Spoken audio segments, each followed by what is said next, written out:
1.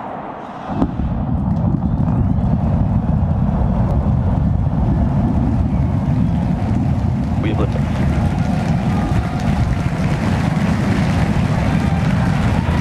Vehicle's pitching downrange.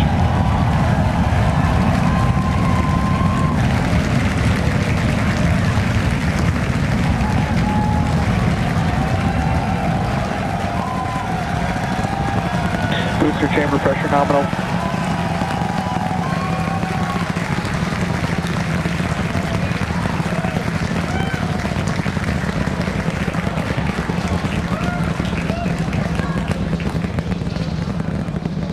All right, we're a little over 40 seconds into flight. 33 out of Booster and 33 ship, Raptor avionics, engines. power and telemetry nominal.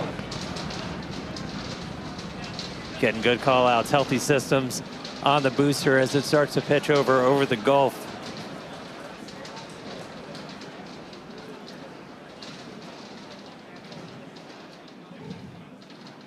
All right, we're a little over 1 minute into flight, about to pass through max Q. Max Q. All right, so we are through the period of maximum dynamic pressure, max stress on the vehicle as it continues to fly. Our next major event is going to be hot staging, which is happening in just over 90 seconds from now. To get ready, the booster will shut down all but 3 of its Raptor engines. The clamps holding the 2 stages together will release, and the Starship second stage ignites its engines. The ship then separates from the Super Heavy booster and heads to space. At the same time, the 3 engines still firing on Super Heavy will flip the booster around. 10 more engines will ignite for the boost back burn, putting the first stage on the path for splashdown in the Gulf. As we mentioned earlier, the hot stage will be jettisoned for this flight, and that should occur just after the boost back burn. So we're about to shut down the first stage and perform hot staging. So let's just watch and listen.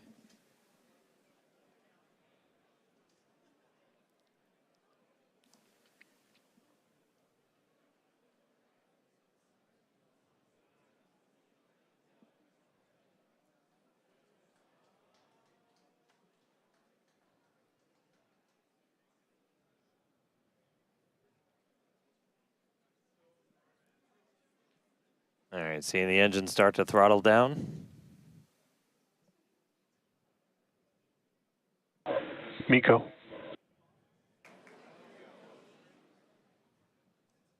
Ship ignition.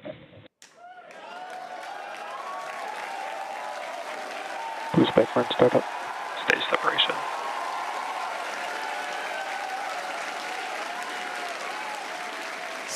Stage separation confirmed. We've got 6 engines running on ship. Booster is doing its boost back burn, continuing now towards its splashdown site in the Gulf. We are Raptor seeing chamber all 6 pressure is Raptors nominal. lit up on ship.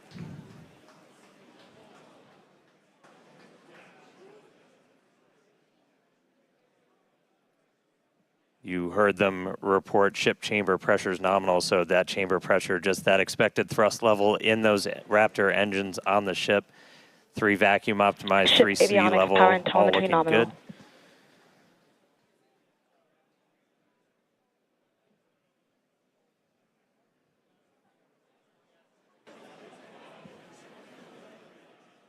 There's a view into the business end from the ship. Boost back burn shutdown.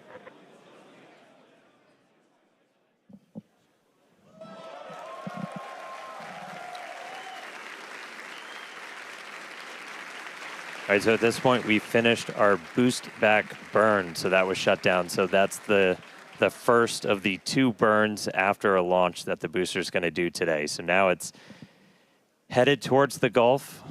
It's not going to be quite as an aggressive of a flight down. We relaxed that angle of attack a little bit, but we are then going to be looking for it to do its engine tests for the landing burn, and those are going to be a little unique this time. Yeah, typically we start with all 13 inner engines lit for that landing burn and bring that down to just the center 3.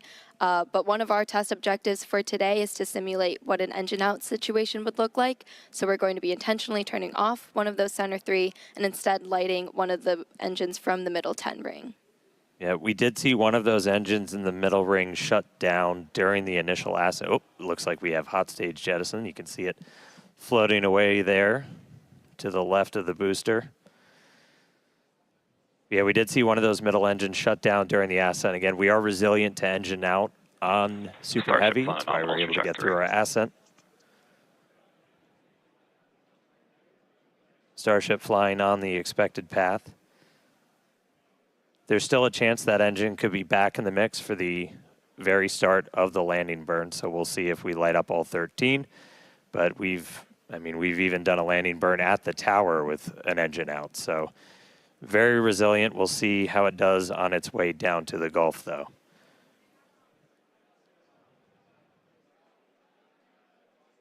All right, so we got a couple of minutes. That landing burn start should be just about 40 seconds away.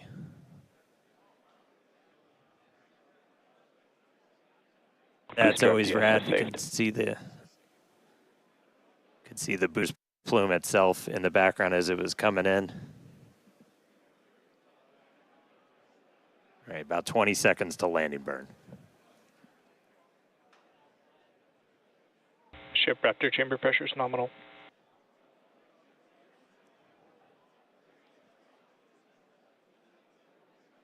All right, here we go. Landing burn startup. Looks like we got 12 of those 13. Down to 3, including one of the middle ring.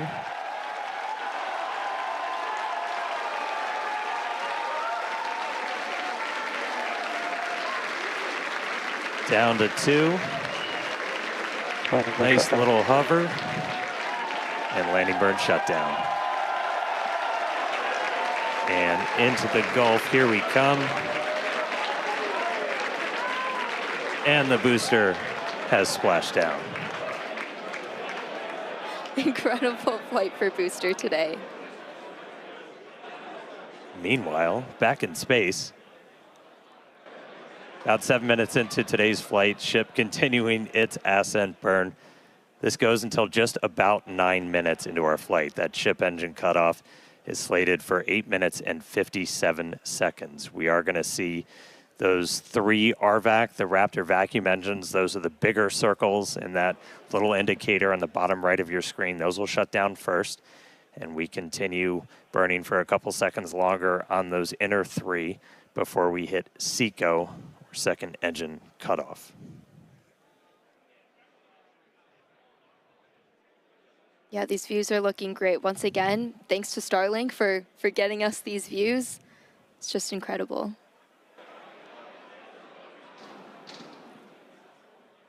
And we just heard the sound from booster. It's like we just got a late boom from the booster.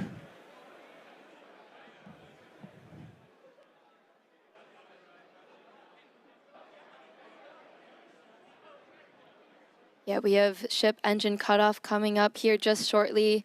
And as we mentioned, today's flight test is not an orbital flight, but rather one that demonstrates Starship's orbital capability. Starship is in terminal guidance. All right, entering the final phase of this burn. Under 30 seconds to go.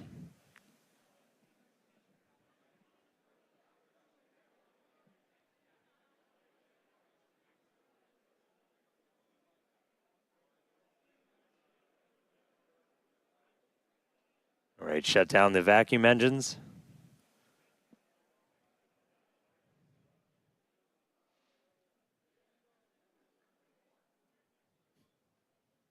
Ship engine cutoff.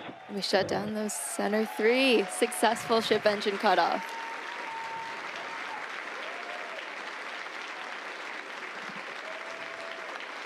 SECO, baby, there we go. That's what we want. Nominal orbit insertion. All right, we just heard the call out for nominal orbital insertion.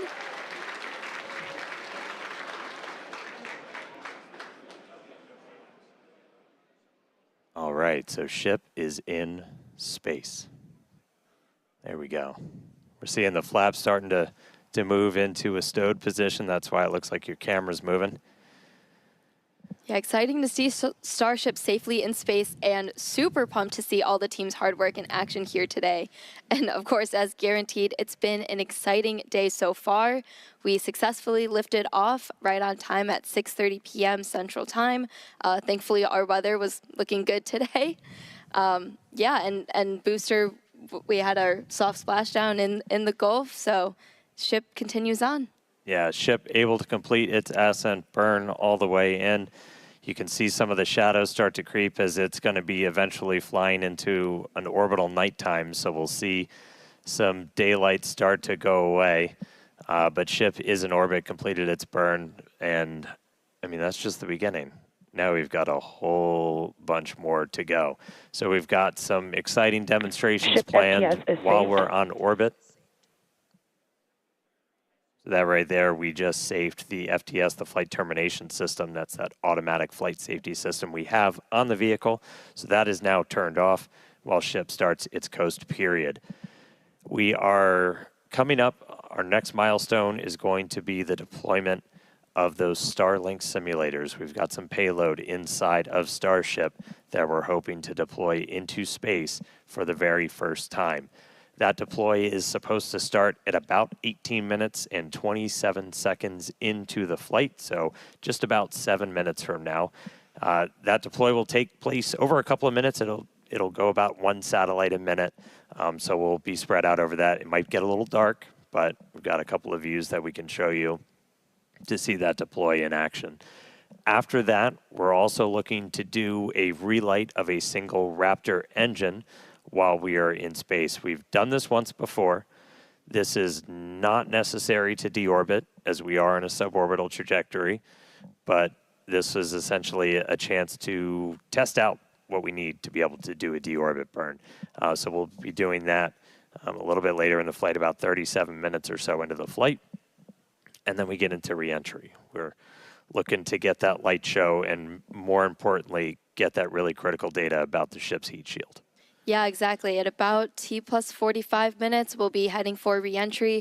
Again, running those experiments with the tiles. We're going to be doing missing tiles, metallic tiles, and also intentionally loading those vehicles' flaps. Hopefully, we'll also see a splashdown in the Indian Ocean today. Yeah, we were able to get to a reentry last time, but we didn't have full attitude control, so we weren't able to go in, heat shield first the way we're designed to. So we ended up losing contact with the ship before we could make it all the way through.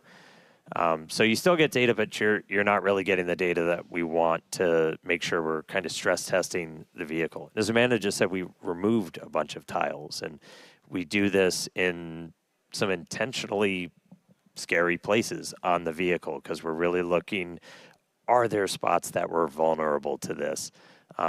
Before we ever start moving towards, putting ship into a full orbital mission to then do reentries a little bit later on. So really, really critical to get that data, really looking forward to a controlled reentry.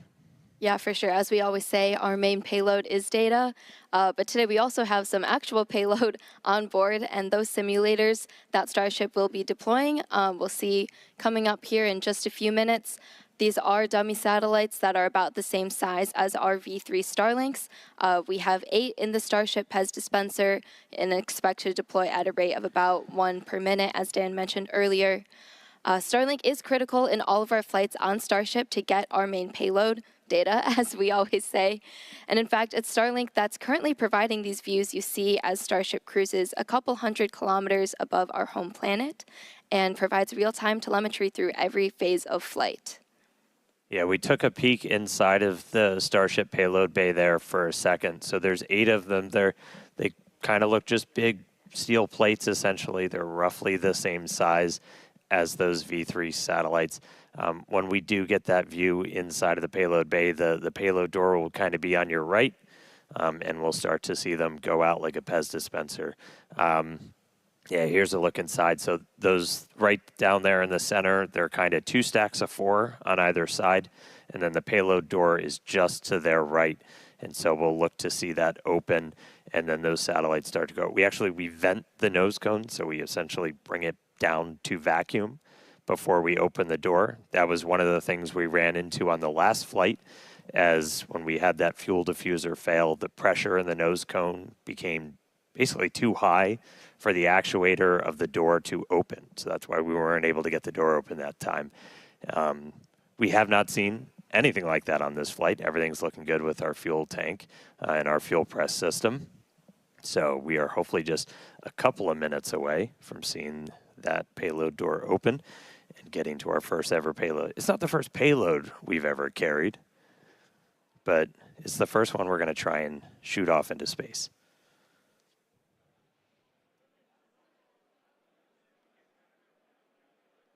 All right, so I think we're supposed to open the payload door in just about a minute and change. And you're seeing a little bit of residual gas. And we opened the door once. I want to say it was back on Flight 3 when we were able to make it up into space. And you'll kind of see a lot of that gas rushing out into the vacuum of space. It's the residual that's left over after we've already vented it down. So kind of a cool light show. And then we'll get ready to deploy those payloads out.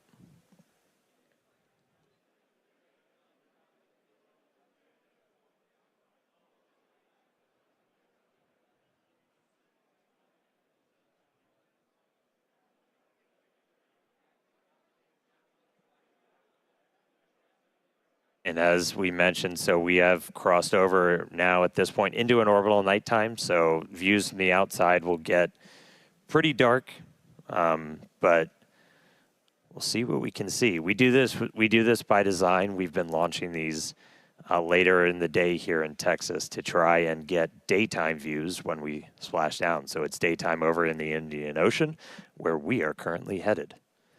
Just a few seconds until we expect those payload doors to open.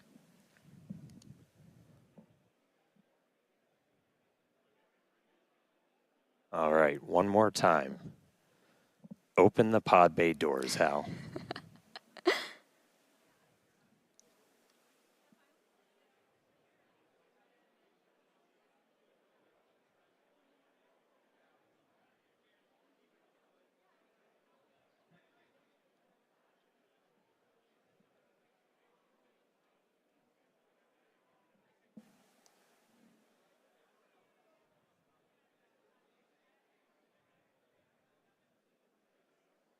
So we are currently in payload deploy prep.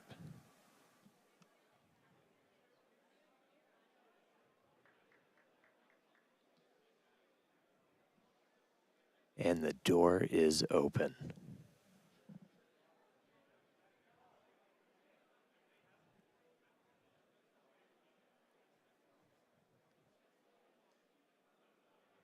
All right, so the payload door is open. We should see the first satellite start to deploy at about T plus 18 minutes and 27 seconds. So should be only about 30 seconds. So one step closer. Hal listened this time. He cooperated. He opened the payload door for us. There's a view kind of behind the Pez here looking out into the vacuum of space. About 15 seconds until payload deploy.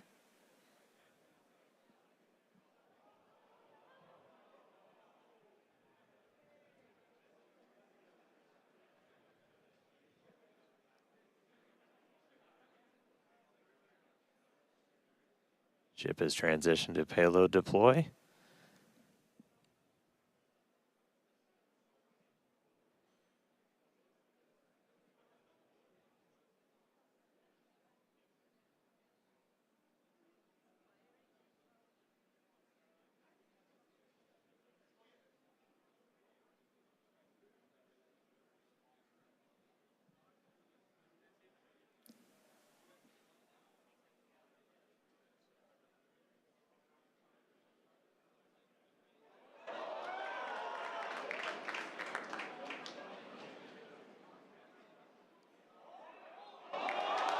There we go.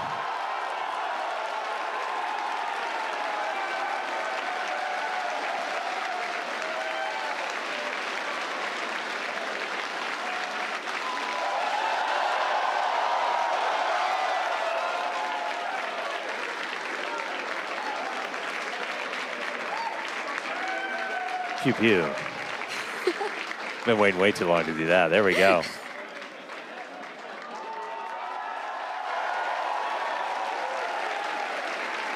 There goes another one.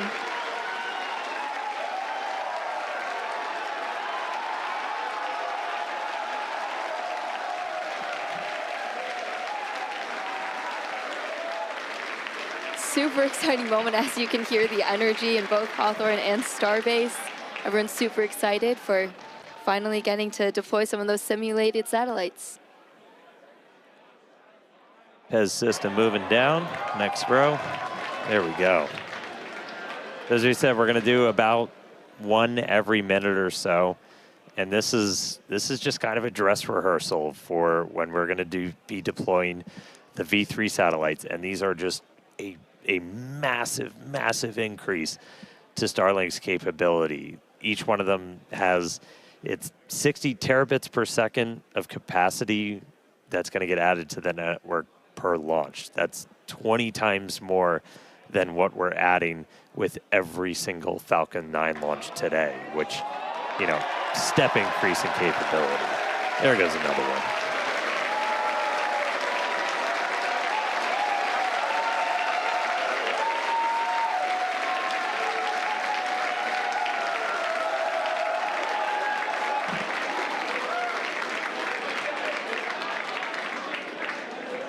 All right, so as we said, we've got 8 total that we're going to go through today. It's about a minute for each one, but looking good on payload deploy.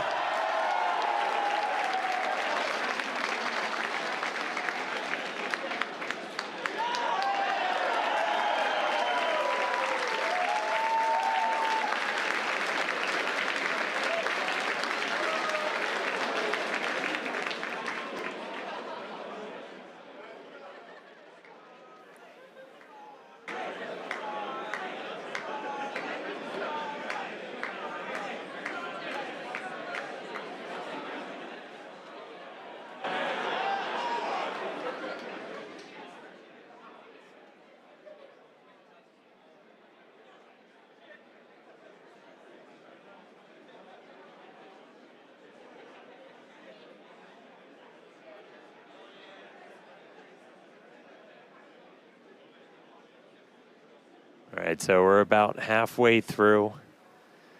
When we actually start launching the V3 Starlinks on Starship, we're going to be flying about 60 each time. So it'll be about an hour to get through a full stack. But again, it's just going to be a massive increase in the amount of bandwidth. It's going to enable, you know, gigabit upload download for people with Starlink, you know, anywhere on the planet. And for us, Starlink is just a tremendous part of just the Starship flight test program. Yeah, absolutely. Always getting us that data, and yeah, the amazing views we have on the vehicle today. Yeah, views brought to you by Starlink of us deploying Starlink simulators before we deploy actual Starlinks.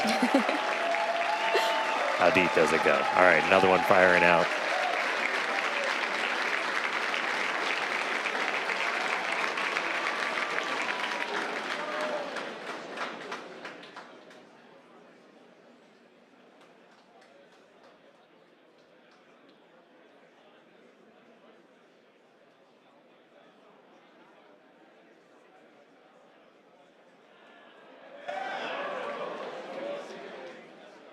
Pez looking smooth today.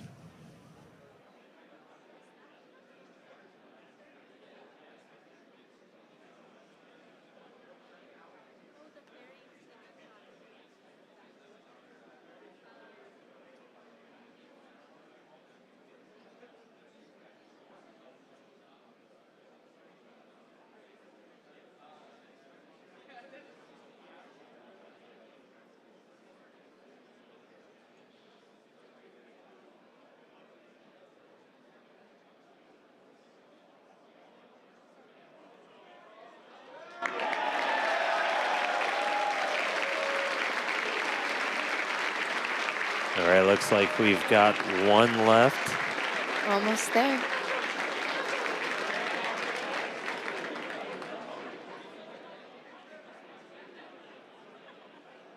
Yeah, there you go. 1 remaining, so 7 of the 8 have been deployed. 1 more to go. And then we will have completed our first ever payload deploy operation. Just a reminder, we're on a suborbital trajectory. These satellites on that exact same suborbital trajectory, they're going to burn up entirely and are on that same trajectory towards the Indian Ocean. So the last one has been deployed. Starlink simulator payload complete. Heck yeah, everybody. Loving the energy from Starbase and Hawthorne. There, now it's empty.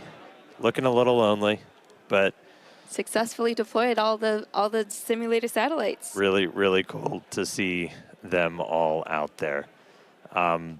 Again, people that have followed know Starlink's really critical for the Starship program, in addition to, getting all those views back from the cameras on Starship, which this is an external view. As I said, it's dark outside right now. The lights are off, so it's going to be hard to make stuff out. But in a little while, the sun's going to start coming up as we get to re-entry, which is going to be really critical. We use Starlink for Starship data. Cameras also use it on the cameras that we use to bring you views of these launches and also, hopefully, of the re-entry and splashdown. We'll see what we get from the Indian Ocean today. And that's just kind of how it all comes together. Like, we're using Starlink on the planet, off the planet. With Starship, we actually get pretty insane. If you're in the space industry, bandwidth to space is usually pretty minimal. We get about 120 megabits per second. That's split between our high-definition video and real-time telemetry. We get that every phase of flight, including re-entry. So it's not just giving us views of re-entry, but we're getting all of that engineering data in real time through phases that it used to be impossible to get that in real time. So just really incredible. Yeah, Starlink definitely affords us all this capability. And reminder, it's the world's largest satellite constellation operating in low Earth orbit to deliver high-speed, low-latency broadband internet. This provides internet access to people all around the world, many of whom had never had connectivity before. Today, Starlink serves more than 150 countries, territories, and other markets with over 6 million active customers and counting. To meet the growing global demand for high-speed internet, SpaceX expanded its factory in Bastrop, Texas, and also introduced Starlink Mini, as well as an upgraded version of the Starlink Standard kit. All right, now with payload deploy complete, Starship is now going to close its payload bay door and continue to coast towards Earth, around Earth, towards the Indian Ocean. Sorry, I'm really excited today. We are in space, people. Still a lot of major events to come, though. We are looking to relight one of those Raptor engines at about 37 minutes, 33 seconds into the flight, followed by atmospheric entry, hell of a light show, and splashdown. So we're going to go on a quick break, take a quick coast, sit back, enjoy the views. A little bit dark now, but they'll get better soon. A couple of space jams. We'll be back in just a few minutes for that Raptor relight and then re-entry. See you soon.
right, welcome back, everybody. If you're just joining us, Starship just successfully deployed its first ever payload. We got 8 of those Starlink simulators out, and now we are expecting the relight of a single Raptor engine. That should be coming up in just a little under a minute. We're going to be lighting just one of those Raptor sea levels in the middle there. This is not a deorbit burn. It's a demonstration of what we'll have to do for deorbit burns, but we've done this once before. This is something we're really going to have to do when we're doing orbital missions, so it's a pretty critical test. We are just a couple seconds away.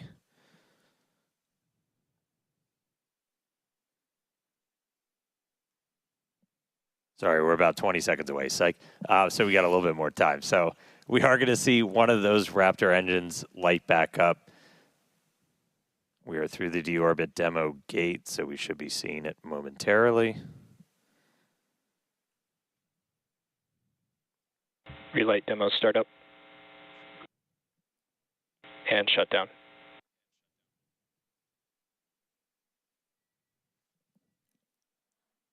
All right, looks like we confirmed the relight of one of those center Raptor engines. Second time we've done that. Super exciting. Nominal Huge orbit congrats insertion. to the team on this milestone. Very exciting to see. That was a cool light show. Yeah, I get to do a mini version here. So again, that's going to be really critical for when we're doing deorbit burns. Like as you're going through, which if you don't have one of these, my God, they're so much fun. But like you're able to actually like light. Oh, Dan, turn it on. Light that engine. Not set my co-host on fire.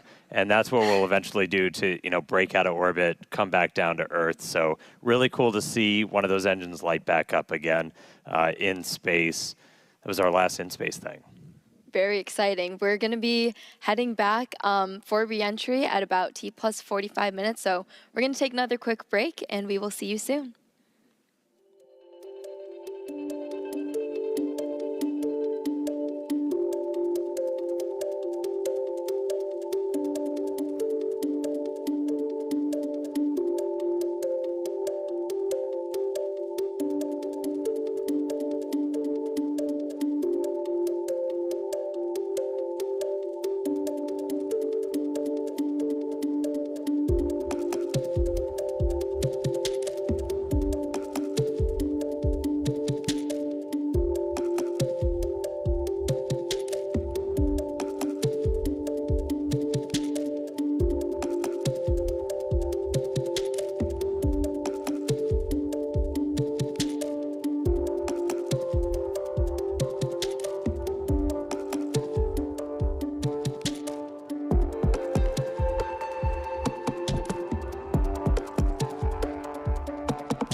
Starship is approaching entry interface.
Alright guys, we're here. We're alive.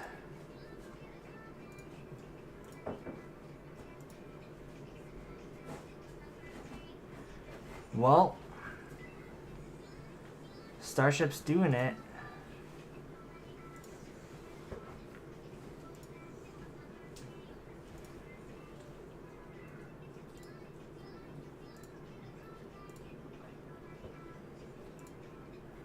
Alright, we're here guys.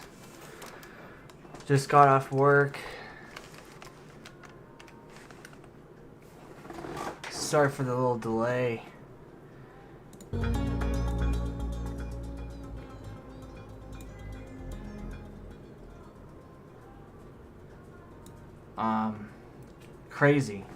Crazy. This launch is crazy.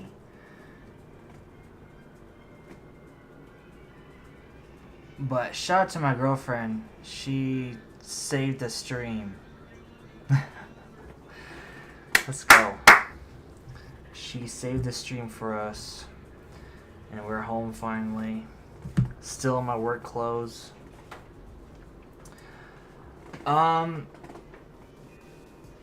The Starlink tests, satellites, they got deployed. And it did it. Everything looks like it's working really good right now. Alright, so we are back. We are about 45 minutes into the 10th flight test of Starship. And as you can see, the light show has started. Re-entry has begun. We are starting to re-enter the Earth's atmosphere. We're moving about 5 times the speed of sound, and we're about to start barreling through the Earth's atmosphere and head for a splashdown in the Indian Ocean. We don't plan to recover the spacecraft today, but if we do make it all the way down to the water, who knows?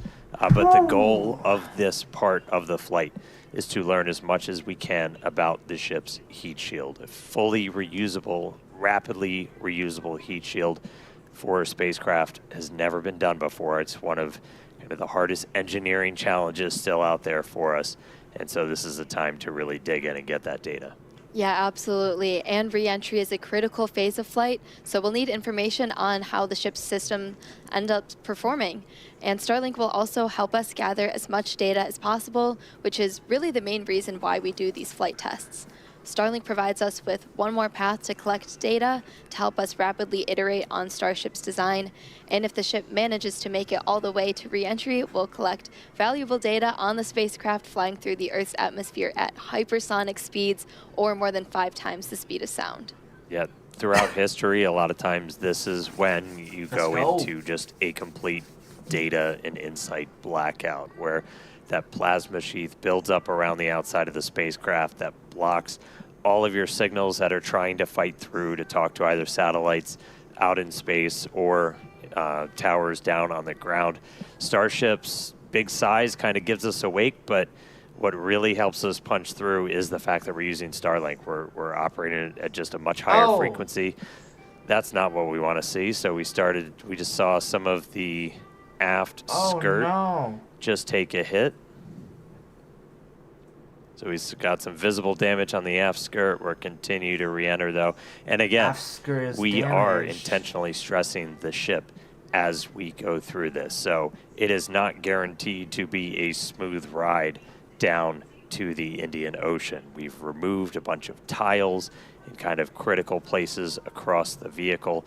So seeing stuff like that is still valuable to us. We are trying to kind of push this vehicle to the limits to learn what its limits are as we design our next version of Starship. So 47 minutes, 45 seconds into the flight, excitement ticking up a little bit on re-entry already, but the light show is continuing.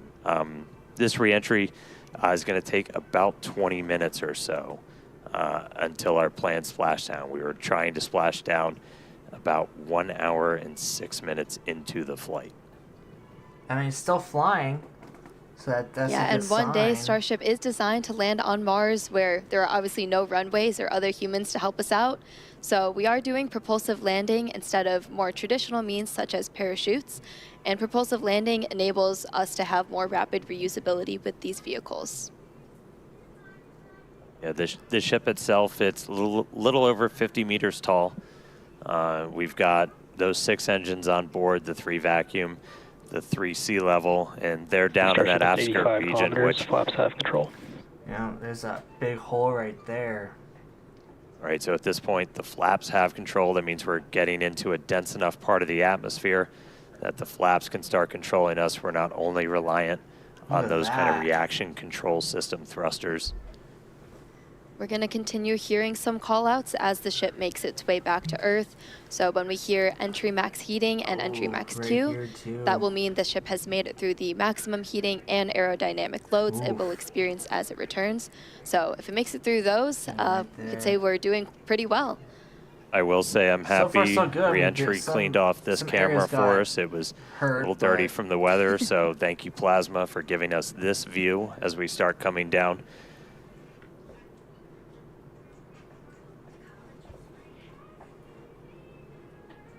The hit we saw to the skirt, definitely interesting. I will note, when we started doing these missing tile tests, we were intentionally removing them only in the skirt, as that's, you know, that's not over your fuel tanks or anything else that's kind of structurally critical for keeping the entire vehicle together. That obviously exposes your engines, so that could do some things for our landing burn, but for now, we are obviously continuing with this re-entry. We are committed. Indian Ocean, here we come. 50 minutes since launch. We're going to see those colors start to build up a little bit. We are at the point where we're in dense enough atmosphere that the flaps have control. So about 74 kilometers in altitude. Oh, that's more like it. Yeah. You were starting to see some sunlight, so we intentionally time these launches right now so we have daylight. The sun should actually come up over the horizon on Starship in about 3 minutes. So as we get a little bit further into this re-entry, that inky black below you is going to start to look like clouds and hopefully a bright blue ocean as we make our way down onto the other side of the planet.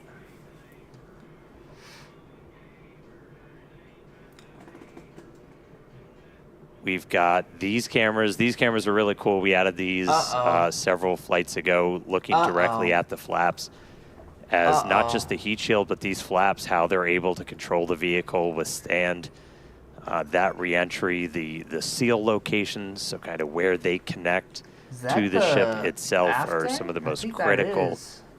We will do missing tiles on those where, again, we're trying to... We're kind of being mean to this Starship a little bit. We're really trying to put it through the paces. You have to. And you have to. kind of poke on what some of its weak points are. I mean, we even have missing tiles over some of those fuel tank sections of the ship itself. And so we're really trying to see what are our limits. We're doing this over a completely empty area over the Earth.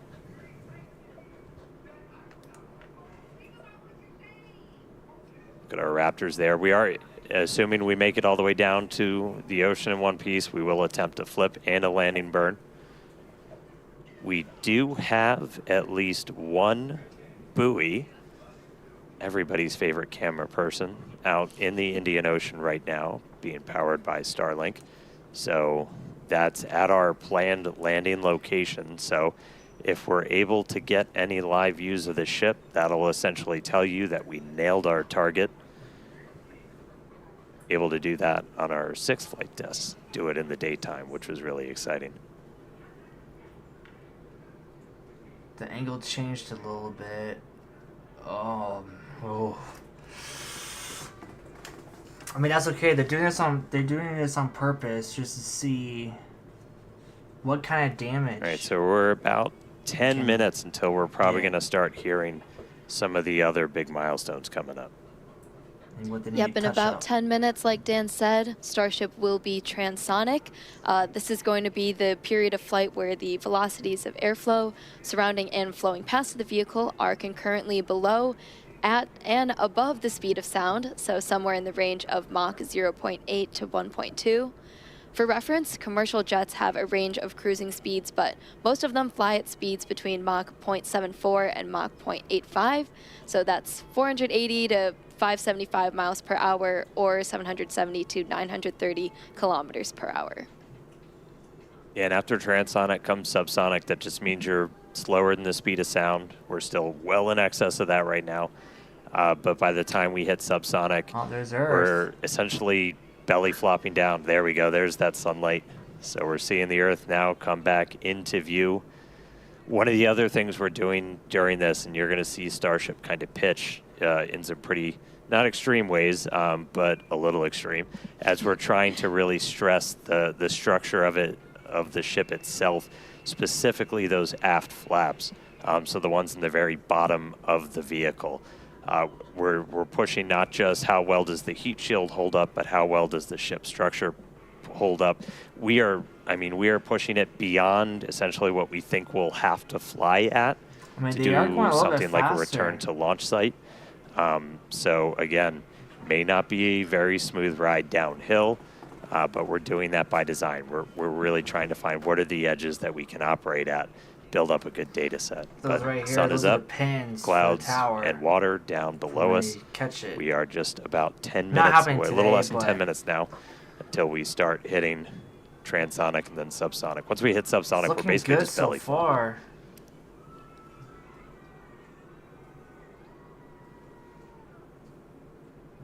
Look at that, babe. It's re-entering the Earth's atmosphere. That's Earth right there underneath.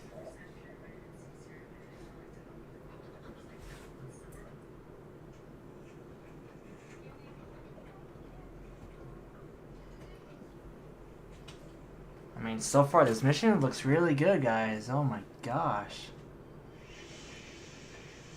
They got some stuff on the ship with some holes and whatnot, but hey, they've... All right, so about 55 and a half minutes in, you can see the sun is up. Again, we intentionally designed these flights to lift off in the evening here so we get these daylight views so we can get as good a video as possible on the ship, assuming we make it all the way down. We've got at least one buoy powered by Starlink that's out there in the landing zone in the Indian Ocean, hopefully giving us a view again. If you see any live views, not from the ship itself, that means we nailed our landing target. Starship is past peak heating. Nice. All right, we just heard the call out that we're past peak heating, so things are looking good so far. Looking good. It's still alive. Still flying. And at this point, again, the flaps are controlling. So this movement you're seeing is that forward flap moving to try and just maintain control, maintain attitude of the vehicle as we're coming down.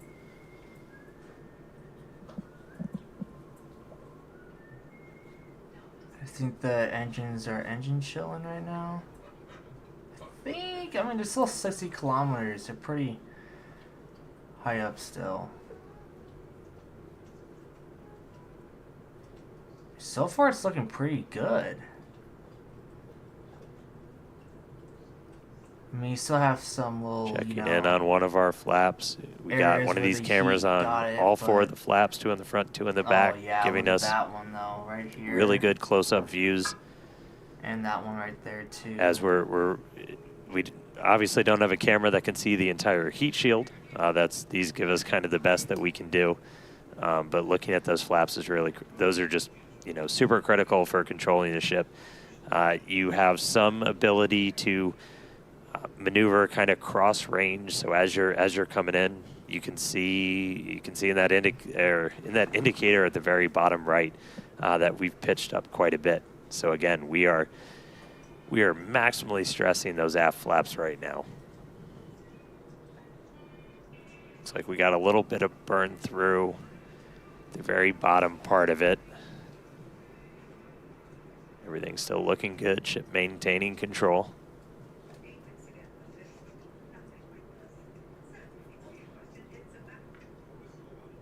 We should be just about 5 minutes away until we hear that we're Dude, just the transonic. fact that we can see the re-entry is crazy to me.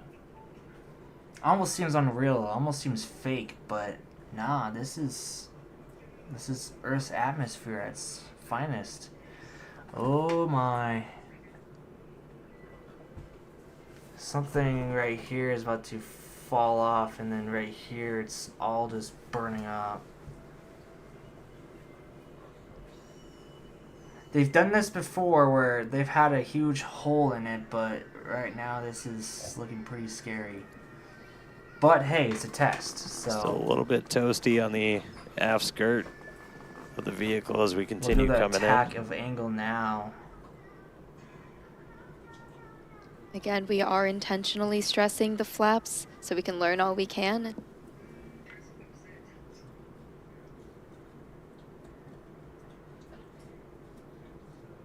All right, so now we're already well past peak heating.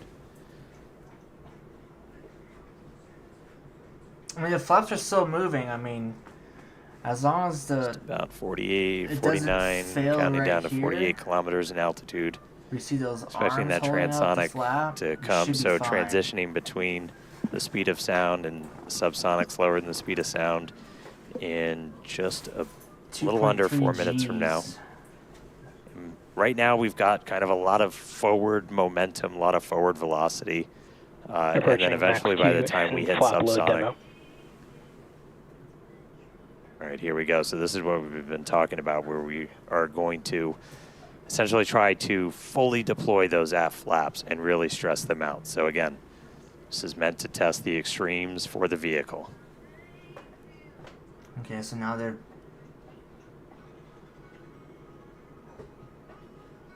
Uh-oh. Look at that. All right. See those flaps swinging out? Again, we're putting ship through the ringer on this flight in.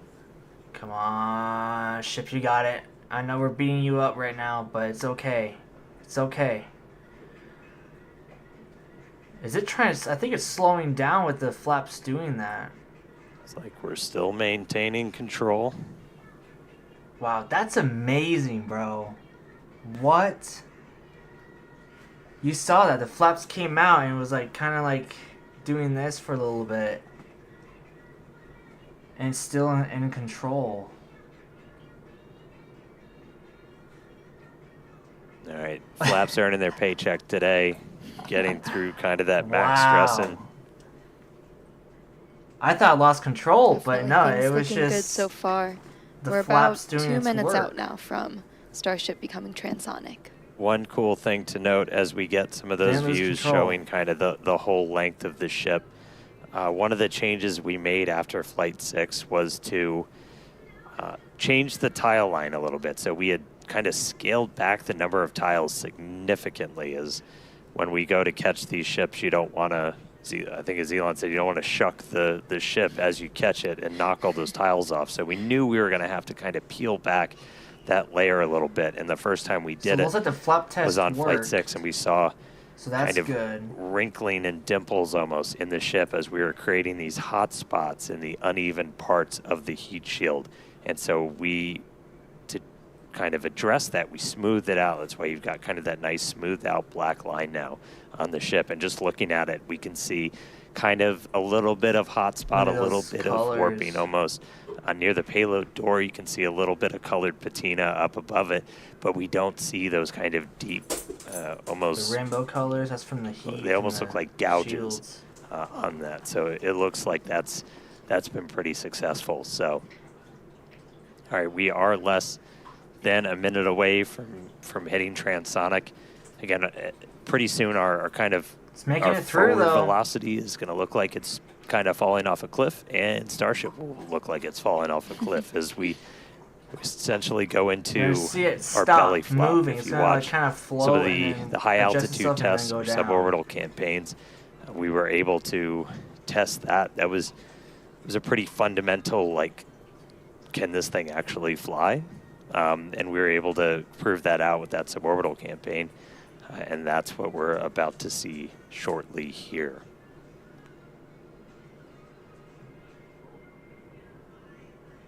No dropped frames, that's good. Yep, see, now you see it in background.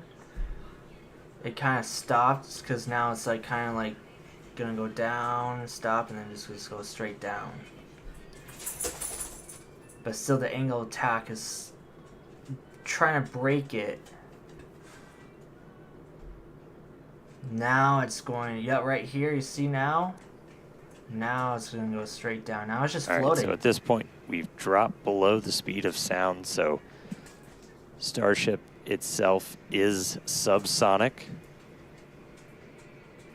Now it's, you see we are starting to chill the engines for a landing burn attempt. Go down for a belly flop. Landing flip supposed to start in a little over 2 minutes. Subsonic Indian Ocean, we're on our way. Starship is subsonic. All right, here we go. Here we go. This is the last step of Starship. Farewell, space. Dude, these views are just amazing. Every time SpaceX does these launches, it just gets better and better and better. All right, so coming up in just a little under 2 minutes, so we're going to do the flip and the burn. So we're only using those 3 center Raptor engines, the sea levels, the ones that can kind of gimbal, that can move around and steer. Now it's going to like a dive, like a human when you go skydiving. Dipping the nose down a little bit. That smoke is from the engine chill. Some damage right here, but Two you of see our those engines are still chilled in, working. waiting on one more. So again, we'll attempt to use 3 burns for that initial flip. We eventually go down to just 2 Raptors for the end of the landing burn. Let's see if it's gonna land, which I think Just it about is. 1 minute now from But that with all landing that flip and damage, landing burn start. flaps are doing all the work right now. It's all just flaps.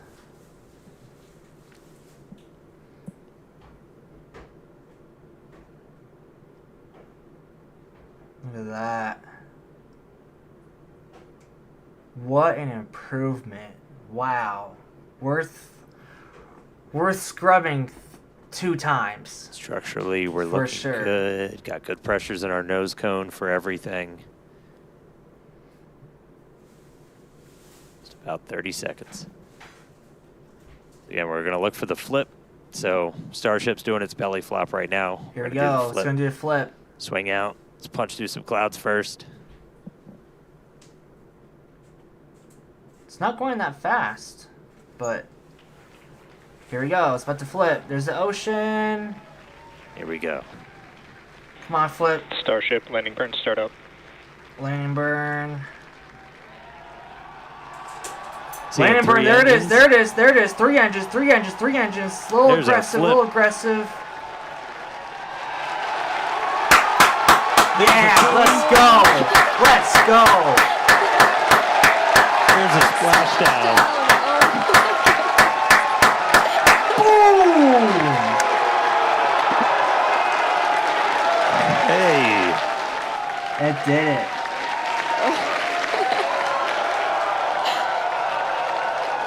Let's go. Oh, Let's man. go. Yeah, They did it. Well, ship 37. Thank you, buoy cam.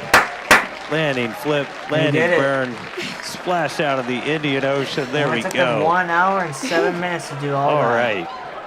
That was pretty awesome. Incredible This is flight cool, right? today for both ship and booster. Yeah, really incredible. So obviously we're excited here. It looks like everybody's excited over there. Let's Tyler, go. how's it going over in Hawthorne?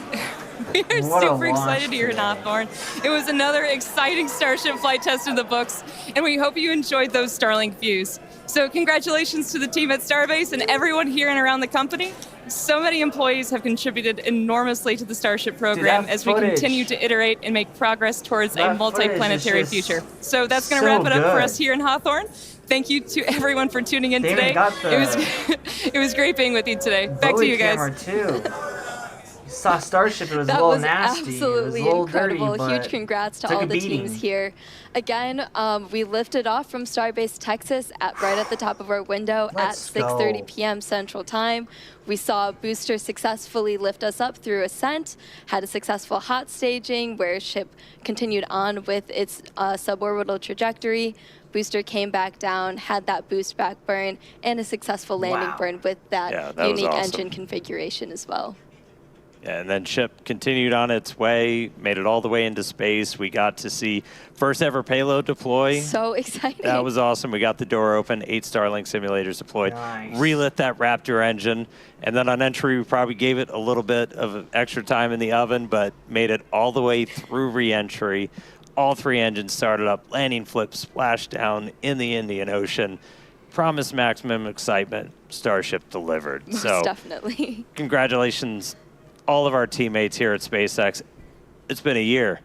Everybody that's worked on this program, this is what we're working for. So big congrats to all of them. Let's Thank you to go. all of our future customers, too, for your support. And we'd also like to thank the fine people of Cameron County, including the residents of its newest city, Starbase, as well as the Coast Guard, the Federal Aviation Administration, the Government of Mexico, and the Australian Space Agency. Wow. Be sure to stay tuned to SpaceX on X for updates, more of the views. This is just a tiny amount of the views. We have so many views that we didn't get to feature on the broadcast. So we're going to be going through that over the next couple of days, and we'll be posting it all there. Yeah, if you're interested in more launch coverage, head on over to spacex.com/launches for the most up-to-date information. In fact, we actually recently rolled out a new departure board featuring our upcoming launches with details like mission name, launch and landing site, and liftoff time. So be sure to check it out. All right. We just launched the world's biggest rocket. Again, dropped a couple satellites off, suborbital, Incredible payload deploy for today. nailed that double header into the ocean, splashdown, time to go through the data. Really crazy cool to hit all those objectives today. Yeah, huge shout out to all the teams who make this look easy. And thanks to all of you for tuning in, and we will see you back here for Flight 11. Good night. Nice. Nice. That was a good launch. Even though I wasn't here, I still watched it when I was at work. Thanks to my wonderful girlfriend starting this stream for us. I mean, I have no words. I think, you know, you're at the point, maybe do one more launch and splash in the Indian Ocean, but I think now then you start testing to catch the ship, because that would be a whole different view of Starship, just seeing it actually getting caught by a tower. And I think they need to get both towers up and running so they can catch Booster and the ship at the same time. Who knows? That's just my opinion. That's what I think they should do. They need to, they're almost done with that second tower. Get that second tower done and use the first tower to catch the Booster and use the second tower to catch Starship and just send it at that point. But I mean, they still got a lot of work to do with some of the heat shields, but like they said, they intentionally didn't put heat shields there just to see what would happen, you know, if there was a heat shield there and it fell off or something. Because the heat shields they're using are completely different to what Shuttle has. Shuttle was complicated with the heat shields. They were scary. This one these heat shields are a little bit better. But I mean, dude, that was a good launch. I mean, that was a successful night for SpaceX, 100%. They're gonna be partying it up tonight. The stress of not having a scrub is finally over. Me trying to leave work early, not taking a lunch is finally over. But this is just the beginning, so we're going to be seeing a lot more tests now. I think after this one, Flight 11 is going to probably be next month. I think it's going to be next month. They already have another booster and ship ready to roll out and go. But I think next month they're going to launch Flight 11 and possibly catch the booster, maybe splash down with the Starship one more time. But I think now they need to be in the catching phase where they could start catching the rockets now and testing that out and getting that down. But to be safe, maybe do one more splashdown of both vehicles just to be safe. But they're almost there to catch the boosters and the rocket. I mean, to catch the booster and the ship. And when that happens, there's going to be a lot of people watching this because it's going to look unreal seeing that. I mean, they already caught booster twice already. And it can happen, so it's possible. But if at some point they're going to catch the booster and ship, well, I'm going to probably take a trip out there and see that, because that would be something just in awe. Like, you're not going to be able to say anything when you see two towers catching a booster and then a ship right after, like an hour later. So I don't know, what a launch today. I mean, the flaps did a lot of work. They should give the flaps a pay raise. But wow, what a launch today that was. That was just unbelievable, like unreal. Just crazy. Just crazy. I'm glad we started it just in time. It was like, what, I think 2 or 3 minutes before launch. I had to stop by because we had some audio issues, but everything else went smoothly thanks to my girlfriend. But I mean, dude, you can't go wrong with these launches. You cannot watch these launches. Like, these are just, it's something else. It's something out of the world that looks fake, but it's real. They actually went through the re-entry. You can see Earth in the background. You can see Starship burning up and taking all the damage from the atmosphere, but it still made its way through, which was unreal.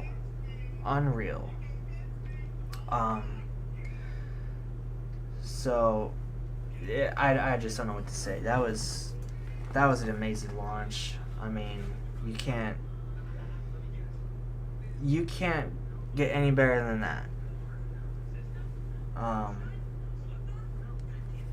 But next launch, I think now they're at the time where they know the stresses on that ship. They know what's going on with the heat.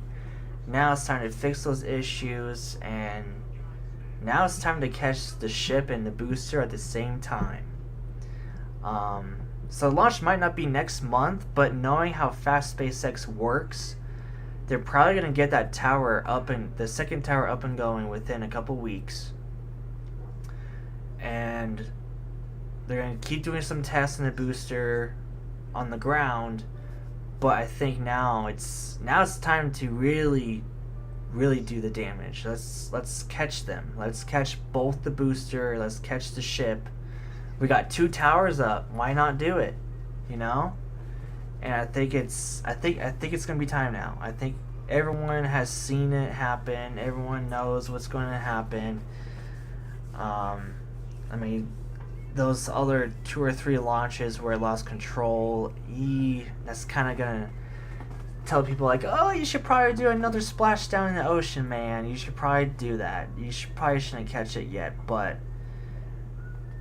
you gotta get. If you want to get to Mars, you gotta do it now. You can't do it next year or the year after that. You gotta do it this year. So there's two options. You could the next launch. You could launch it, have both ships and boosters splash down for safety, just to get more data. And then,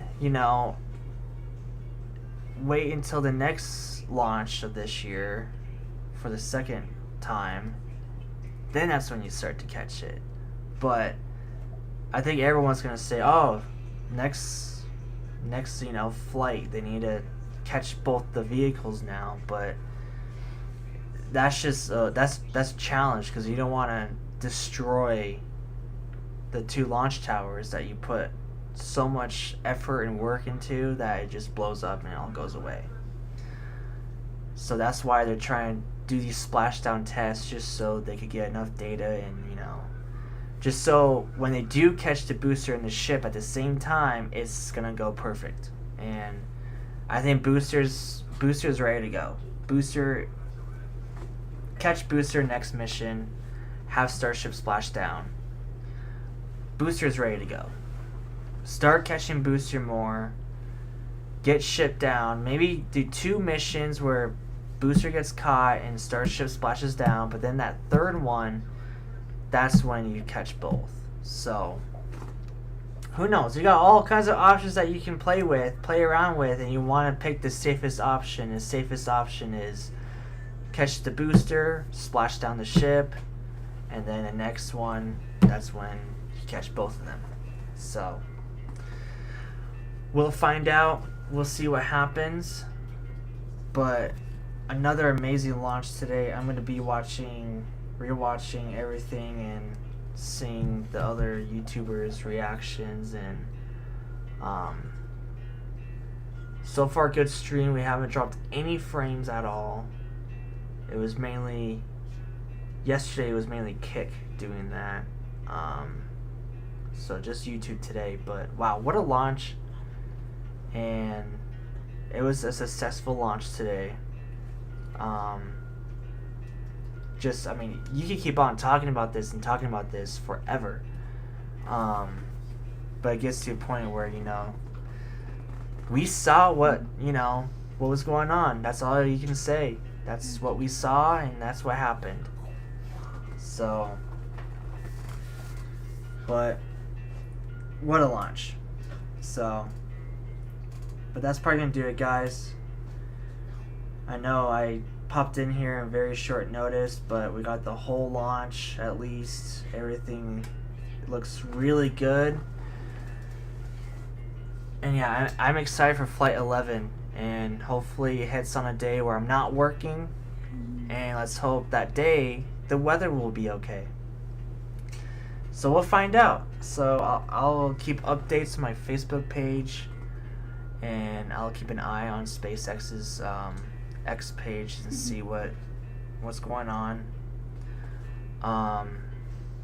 But yeah, I think now it's time to really push it. Now it's time to get into the catching phase and start to catch the vehicles and possibly reuse them, But we'll find out. SpaceX is going to try and do it as safe as possible, just so they could get it down and get everything down before they go to Mars, before they launch Starlinks, and before they carry humans. And they're getting there. After today, I think we finally got hope back. We got hope from SpaceX that they're going to do it. And now that team at SpaceX, they're motivated. They're going to be really motivated after today's launch. And previous launches, they were too. But those previous launches really got to them. Was like, dude, this is not cool. Like, we can't not, go into space, and we can't even reach orbit, and we lose control. So this time they didn't. They just got some work on the heat shield and some of the heat points on the aft end of the ship. But other than that, it looks good. it looks good. So, but wow, what a launch. What a launch. So, well, thank you guys for watching. Thank you guys for tuning in. Sorry I came by so late, but sometimes things can't go your way when you want it to. And it happens. What can you do? So, but like always, keep on saying it. Keep happy. I mean, stay happy. Keep saying it. Prove people wrong. You do you. And I'll see you guys in the next stream. Have a good night. Have a good morning wherever you guys are at. And I'll see you guys next time. Peace.